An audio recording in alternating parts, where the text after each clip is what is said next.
Alright, today we will study about the timeline of media development. Media development timeline: 1700s prehistoric period, 1700s to 1930 Industrial Revolution, 1930 to 1945 Electronic Age, 1945 to 2000 Age of Information. Prehistoric period: 1700s, when there was human life before record documented human activities. This era divided into two periods, Stone Age and Metal Age. The Stone Age was a broad, prehistoric period during which stone was widely used to make tools, with an edge, a point, or a percussion surface. During the Metal Ages, people made a variety of metal objects. They also invented new techniques for making clay pottery. Here are some examples of prehistoric period. Petroglyphs are curved or pegged into an exposed rock surface. They use rocks to carve different signs and symbols on stone, walls, and caves. Pictographs are painted on those surfaces. They will also draw and paint images depicting nature, their everyday life, and their beliefs. Cuneiform is a logosyllabus script that was used to write language. It is ancient writing developed by ancient Sumerians. Now, here are the examples of forms of media in prehistoric period. Printing press using wood blocks, 220 AD. It's a technique for printing text, images, or patterns. Codex in Mayan region, 5th century, are folding books stemming from the pre-Columbian Maya civilization. Papyrus in Egypt, 2nd century, is a plant in the wilds of the Egyptian Delta but also elsewhere in the Nile River Valley. Industrial Revolution, 1700s to 1930s. This period, the technology shifted from hand tools to machine. Here are the examples of Industrial Revolution. Typewriter is a device that can imprint letters by pressing different keys, shock the dried ink ribbon onto the paper. Several inventors were not successful enough to commercialize their design.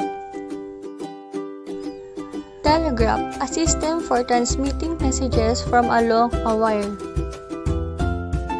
Motion picture photography.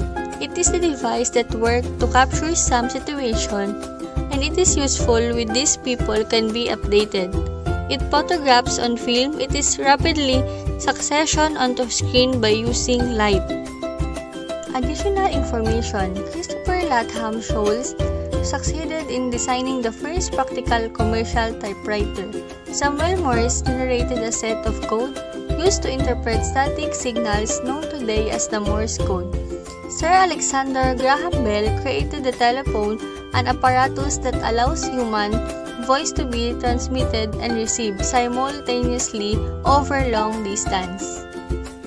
The Electronic Age, 1930s to 1945. The use of machine run by steam to those that make use of electricity to function effectively.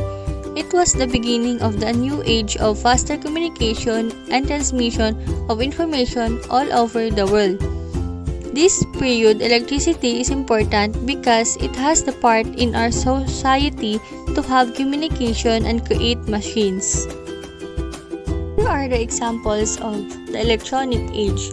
Transistor radio is a small portable radio receiver that uses transistor-based circuitry. Television. One of the first modern media breakthrough is the television, an electronic device that can capture moving images from coded radio waves and displaying it on screen as motion picture. When we watch television, you may updated what's happening in our society. You can watch news or entertainment. Pascaline, the first mechanical calculator that can multiply two digits directly by performing repeated addition and subtraction. Welcome to the age of information, the present, 1945 to 2000. This began the technologies just like the social media. It supports access to digital information through World Wide Web. It also supports human communication. Evolution of the Internet. Computer network, a series of interconnected computers that allows the flow and exchange of resources. Advanced Research Project Agency Network, the first host-to-host network connection.